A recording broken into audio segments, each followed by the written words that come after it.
What's going on, guys? My name is Matt and I recently gave myself the challenge of trying to put together the best gaming PC possible for the low price of $250. And for that price, I was able to put together one of my best price to performance systems ever with a 4-core, 8-thread CPU, ample RAM, and a powerful dedicated graphics card. Also, this system is completely custom, no upgraded pre-builds here. Doing this was a lot of work, but I'm super happy with the end result and I'm excited to share it with you. I'll go over performance later, but as a bit of a teaser, a game like COD Warzone runs at 1080p medium settings with an average well above 60 FPS on this machine. Now, this system is using used parts, but the reality is that building a PC for this cheap requires you to go used if you want a good gaming experience. So now that you have a base understanding of what the system is, I want to go over each of the parts, but first, here's a word from today's sponsor. Today's video is sponsored by my new favorite way to game on the go, which is Raid Shadow Legends. Raid Shadow Legends is a champion collector turn-based RPG with over 1 million daily active users and over 25 million downloads. In-game, you open up these shards to collect random champions that can be of different classes, different levels, and even have different abilities. You then take these champions, equip them with upgradable gear, and use them in a myriad of different battles. My favorite champion so far is probably Gallic, just because he has a few powerful AoE attacks, and I've also upgraded him with a lot of powerful gear. This game is super easy to jump in and learn while also offering nearly 500 champions and years worth of content. Also, Raid just released a huge champion update, tweaking and rebalancing over 20 different champions to make PvP arena battles even more competitive. And if that's not enough, the Forge just came out, so now you can save time and start crafting top quality artifacts and competing right away. By signing up today, you're gonna get 2 clan boss keys, 10 mystery shards, 100,000 silver, and 1 free champion. Now, this free champion is the Executioner, which will be an awesome one to be able to start out with. This offer is for new players and is going to last for 30 days, so make sure you snag all this awesome loot absolutely free by going to the link in the description. Thanks again to Raid Shadow Legends for sponsoring this video, and now let's get back to your regularly scheduled content. So getting back into the video, it's now time for me to tell you about each of the parts and why I picked them. Let's start things off with the CPU, which I actually got in a combo with a motherboard. Because the budget was so low, going for modern AMD Ryzen CPUs or 1151 Intel CPUs were out of the question, so I had to look a little further back in time. I knew I wanted a CPU with at least 4 cores and ideally with hyper-threading. Well, it's not a new approach. Going for an older Xeon can offer an insane amount of value for the money. The X99 platform was a little too pricey and the X58 platform was a little too old, so I decided to look at the X79 LGA 2011 platform. There are tons of different options for CPUs that fit in the LGA 2011 socket, and while many of them would work fine, the one I got was really just chosen because it fit the criteria I set out and was bundled with a motherboard for extremely cheap. The CPU I ended up getting was the Intel Xeon E5-1620. This is a 4-core, 8-thread CPU running on the legendary Sandy Bridge architecture. With a base and turbo clock of 3.6 and 3.8 GHz respectively, this chip runs reasonably fast and worked out absolutely great for this build. The motherboard the CPU came with is actually an LGA 2011 board from an HP Z420 workstation. This board packs a ton of features like 8 RAM slots, lots of PCIe expansion, and USB 3 support in both the back panel I/O and in the form of a front panel header. While this board definitely isn't winning any awards for its looks, the reality is it's compatible with all the other parts and has room for future expansion. For example, I could upgrade to an 8-core, 16-thread CPU with 64 GB of RAM for relatively cheap. While I don't see myself doing that anytime soon, it's nice to know that it is an option.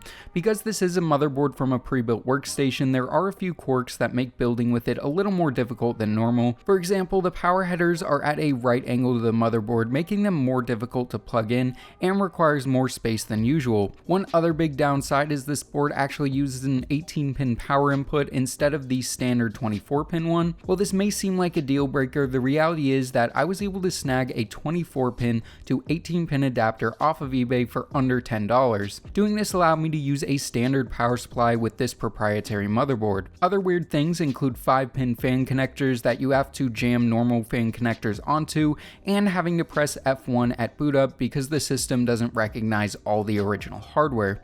Other than those minor things, this board works amazingly. And want to know the best part? This board with the CPU was only $50 with free shipping. This was actually a buy it now listing on eBay, and when I saw it, I knew this was the CPU and board for this build. While I found a cheap CPU and motherboard relatively easily, finding a decent CPU cooler was a bit more difficult. There are some options for $15-ish coolers, but all those were really bad, so I decided to up the budget and ended up spending $19 on this generic tower style cooler. This is a surprisingly nice cooler for around $20. It has two LED fans, multiple copper heat pipes, and a good sized aluminum fin array. The heatsink keeps the CPU relatively cool and allows for lots of cooling headroom for higher core count and more power hungry CPUs that I might want to upgrade this system to in the future. You'll be able to see temps in the benchmark section later in the video, and I'll have a link to this cooler in the description if you're interested in picking one up. Now let's go ahead and talk about the RAM. One huge plus of going with a Xeon CPU like the E5-1620 is the fact you can use ECC RAM. ECC RAM is what is used in servers, and unlike normal DDR3 RAM, ECC DDR3 RAM is incredibly affordable. I got this 4x4GB kit of DDR3 ECC RAM for only $15, and while this was a pretty good deal, the reality is that it's not super uncommon for 16GB of this type of RAM to go for this price. These are manufactured by Micron but are branded as HP. 16GB of RAM is more than enough for modern gaming, and again, upgrading to 32GB is as easy as buying another $15 or $20 set of RAM and popping in 4 more 4GB sticks. Now there are different types of ECC DDR3, so make sure to look up and get the correct type for your specific board and CPU. Let's now go ahead and talk about storage. If I had a little extra money, I would have went with a 240GB SSD, but the budget was very tight, so I did what I normally do for these low price budget builds, which is pick up a refurbished 500GB hard drive. This drive was under $15 and worked fine for this build. This is a WD Blue drive that runs at 7200 RPM. 500GB is more than enough for the OS, applications, and a modest game library. With all this being said, if you have a little extra money to spend, then going for an SSD would be a very good idea.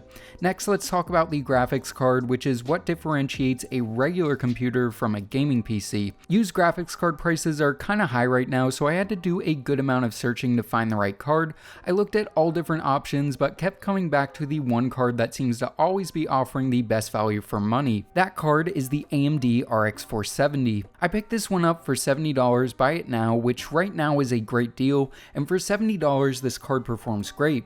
This does only have 4GB of video memory, which might be a turnoff to some, but in my testing it worked great. The RX 470 is getting a bit old at this point, but again, the price to performance it offers is incredible. This is the Gigabyte OC model, which has a dual fan design with a nice metal backplate. Cooling performance on this guy is pretty good, with it using a pretty substantial heat pipe and aluminum fin design. I didn't end up changing the thermal paste because temps were more than acceptable, but that is something I'm considering doing in the future. All in all, this RX 470 works great and is a card that I can highly recommend for your next budget build. Moving on to the power supply, this is another area where prices have increased a lot this year. I did a lot of hunting and eventually ended up snagging this 600 watt Thermaltake TR2 power supply for $40 on eBay. This was a very mediocre deal, but time was running out on part selection and I had to get something. 600 watts is more than enough for this build, and so far the unit has worked good. This is non-modular and has ketchup and mustard cables, but at this price point it's par for the course. If I had a bit more to spend, I would have picked up a 500 watt new EVGA unit for around $50, which would be a much better option, but again, I had a very tight budget and did my absolute best to stick to it. Finally, let's talk about the case. This once again is another area where prices have increased over the last 12 months. After going through my options, I ended up snagging a new DIY PC Zonda B for $35. This case looks like it traveled straight out of 2008, but for this build it worked good.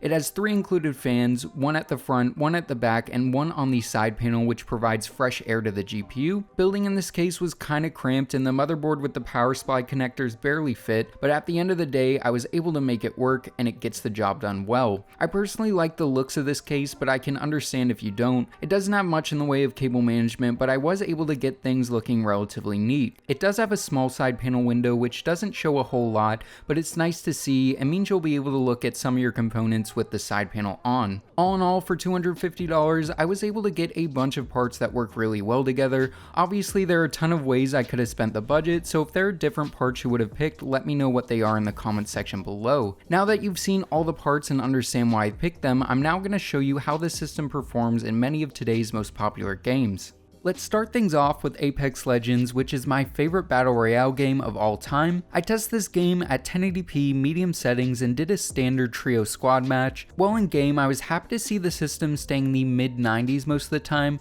Gameplay was very smooth, and looking at the frame times chart, you can see there weren't really any major lag spikes. Overall, I was very happy with the performance of this system in Apex Legends and think that this performance would be good enough for the vast majority of players. Next up, let's talk about COD Warzone. This is another super popular battle royale game which is also pretty hard to run. I tested this game at 1080p medium settings and did a standard solo match. With these settings, the FPS averaged around 70 and I never really saw it drop below 60. Again, looking at the frame times graph shows you that things were pretty consistent in this game and there were no major lag spikes. Moving on to Valorant, this is a popular first-person shooter from Riot Games. I tested this game at 1080p high settings and saw the frame rate stay in the mid 100s. This was a very smooth and enjoyable experience, but I would have liked to see the FPS be a little bit higher than this. Next up, let's talk about Fortnite. I tested Fortnite at 1080p pro settings, which is epic view distance and pretty much everything else at low. I tested in a Team Rumbles match, which is kind of the worst case scenario performance-wise, just because there's so much going on during combat in this game mode. Doing this resulted in the FPS staying in the mid to low 100s. This was still a really good experience, but there were a few lag spikes here and there. While higher FPS would have been nice, the reality is that this would be good enough performance for most players. Moving on to Borderlands 3, this game is pretty difficult to run and is representative of a modern AAA title. I used the game's built-in benchmark at 1080p low settings and was very happy with the results. At these settings, the system produced a 77 FPS average.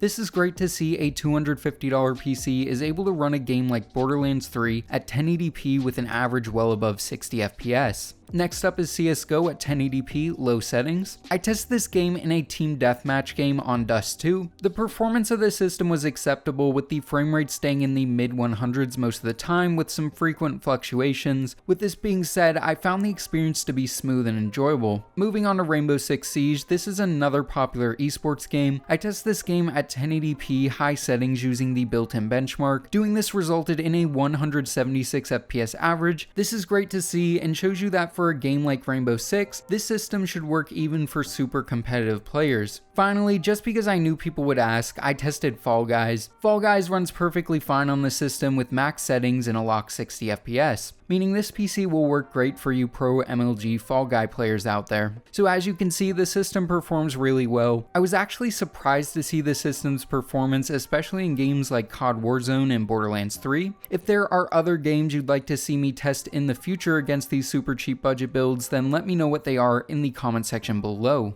All in all, for $250, I'm very happy with what I was able to put together and hope you guys are too. I have a lot of fun making these super cheap budget builds, so if you guys keep watching them, then I will keep making them. So yeah guys, I think this wraps this video up. Thanks again to Raid Shadow Legends for sponsoring this video. If you want to support the channel for free, play a fun game, and get tons of in-game loot, then click the link in the description. If you guys like this video, make sure to give it a thumbs up and consider subscribing. And as always, this is Matt from Tech by Matt, signing out.